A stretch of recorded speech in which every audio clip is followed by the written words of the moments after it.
This is my first time recording a Whispering Wikipedia with my new microphone setup, and I am rather excited about it. I'm listening right now to my own voice through my live monitoring, and there's a lot of stuff that these microphones pick up, like the rustling of this jacket. I don't know if you like that, but I definitely do. It reminds me of kind of the high gain lo-fi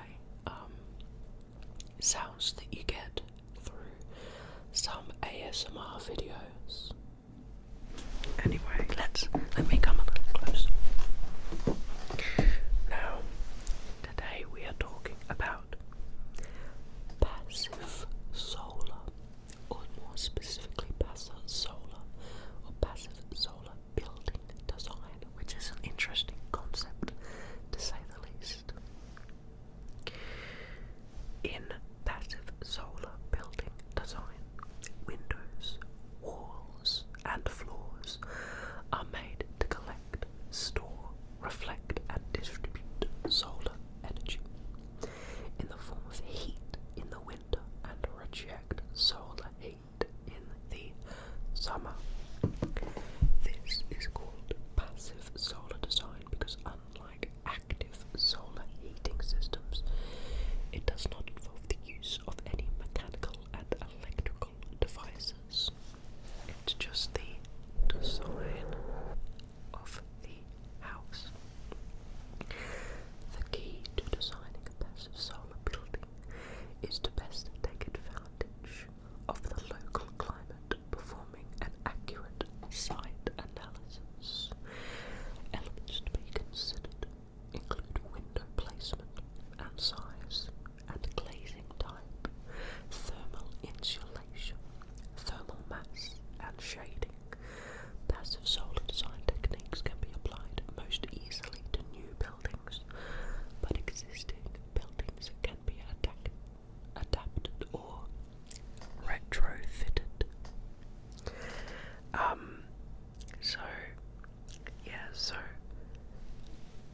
The window placement and size, of course, you'd assume that the window placement would be thinking about where the sun is in the sky in terms of different seasons, so you capture the most amount of sun into the house when you need it in the cool seasons, and avoid it during the harsher summer seasons.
passive solar building design with quantitative cost-benefit product optimization is not easy for a novice.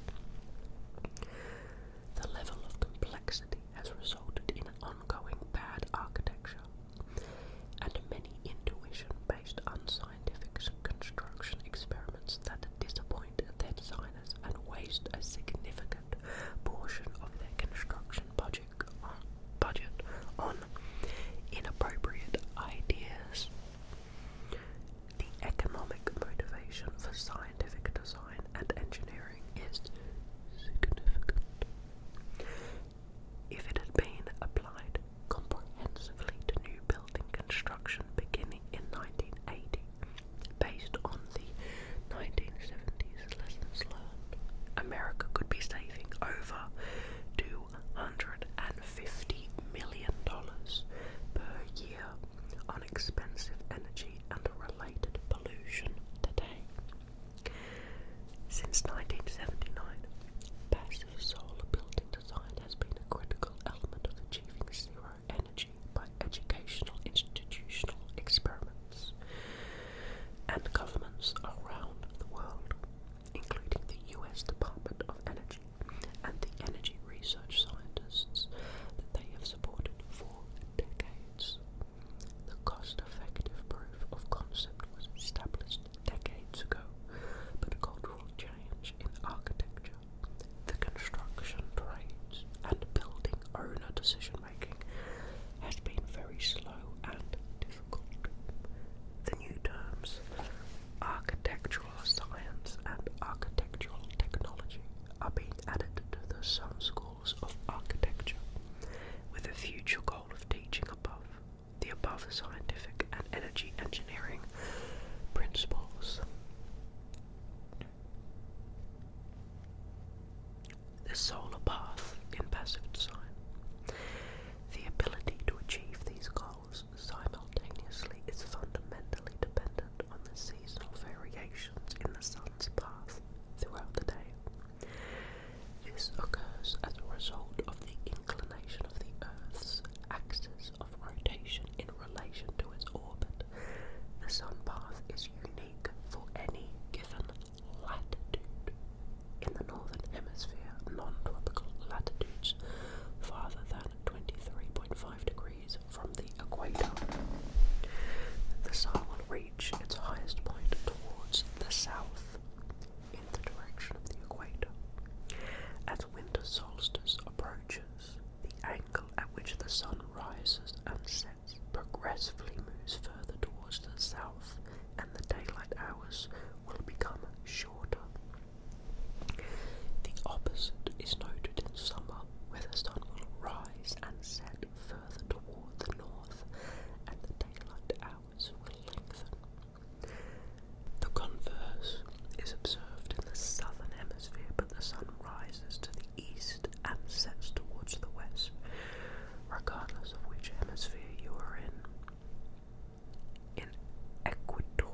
shading windows. External shading is more effective at reducing heat gain than internal window coverings. Western and eastern sun can provide warmth and lighting, but are vulnerable to overheating in summer if not shaded. In contrast, the low midday sun readily admits light and warmth during the winter, but can be easily shaded with appropriate length overhangs or angled louvres during the summer, and leaf-bearing summer shade trees which shed their leaves in the fall. The amount of radiant heat received is relative to the location, latitude, altitude, cloud cover, and seasonal/hourly angle of incidence. Another passive solid sign principle is that the thermal energy can be stored in certain building materials and released again when the heat gain eases to stabilize diurnal day/night temperature variations. The complex interaction of thermodynamic principles can be counterintuitive for first-time designers. Precise computer modeling can help avoid costly construction experiments. What are the site considerations you need to think about? Well, you need to think about the latitude, sun path, and insulation. The seasonal variations in solar gain, e.g. cooling or heating degree days, solar insulation, and humidity. Diurnal, meaning day and night variations in temperature. Microclimate details related to breezes, humidity, vegetation, and land contour. Obstructions/overshading to solar gain or local crosswinds. Now, what are the design elements for residential buildings in temperate climates? Well, you can change your placement of room types, internal doors and walls, and equipment in the house, orienting the buildings to face the equator or a few degrees to the east to capture the morning sun, extending the building dimension along the east-west axis, adequately sizing windows to face the midday sun in the winter and be shaded in the summer, minimizing windows on other sides, especially western windows, erecting correctly sized latitude-specific roof overhangs or shading elements, shrubbery, trees, trellises, fences, shutters, etc. Using the appropriate amount and type of insulation, including radiant barriers and bulk insulation, to minimize seasonal excessive heat gain or loss. Using thermal mass to store excess solar energy during the winter day, which is then re-radiated during the night. The precise amount of equator-facing glass and thermal mass should be based on careful consideration of latitude, altitude, climatic conditions, and heating cooling degree day requirements.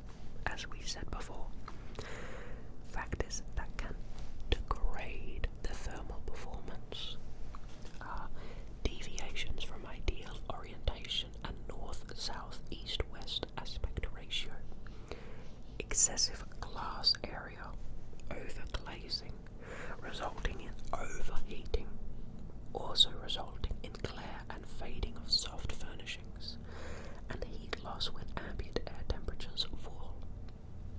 Installing glazing where solar gain during the day and thermal losses during the night cannot be controlled easily.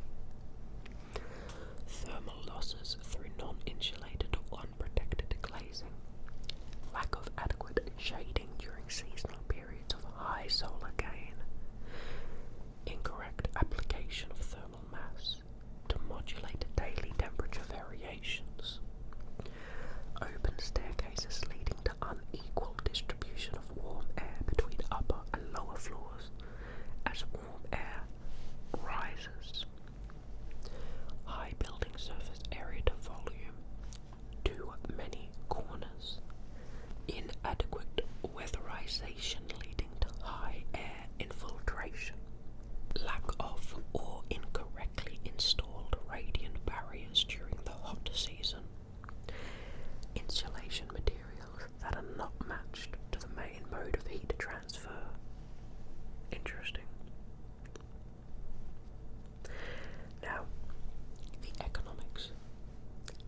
has reported a PSF of 20 to 50% within the field of sustainability. Energy conservation, even of the order of 15%, is considered substantial. Other sources report the following PSFs: 5 to 25 for modest systems, 40% for highly optimized systems, and up to 75% for very intense systems. In favorable climates such as the southwest United States, highly optimized systems can exceed 75% PSF. Now, the key passive solar building configurations are direct solar system, indirect solar system, and isolated solar system. In a direct gain passive solar system, the indoor space acts as a solar collector, heat absorber, and distribution system. South-facing glass in the northern hemisphere admits solar energy into the building interior, where it directly heats or indirectly heats thermal mass in the building, such as concrete or masonry floors and walls. The floors and walls acting as thermal mass are incorporated as functional parts of the building and temper the intensity of heating during the day. At night, the heated thermal mass radiates heat into the indoor space. In cold climates, a sun-tempered building is the most basic type of direct gain passive solar configuration that simply involves increasing the south-facing glazing area without adding additional thermal mass. It is a type of direct gain system in which the building envelope is well insulated, is elongated in an east-west direction, and has a large fraction, 80% or more, of the windows on the south side. It has little added thermal mass beyond what is already in the building. In a sun-tempered building, the south-facing window area should be limited to about 5 to 7% of the total floor area, less in a sunny climate to prevent overheating. Additional south-facing glazing can be included only if more thermal mass is added. Energy savings are modest within this system, and sun tempering is very lower cost. In genuine direct gain passive solar systems, sufficient thermal mass is required to prevent large temperature fluctuations in indoor air. More thermal mass is required than in a sun-tempered building. Overheating of the building interior can result with insufficient or poorly designed thermal mass. About 1/2 to 2/3 of the interior surface area of the floors, walls, and ceilings must be constructed of thermal storage materials. Thermal storage materials can be concrete, adobe, brick, and water. Thermal mass in floors and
1974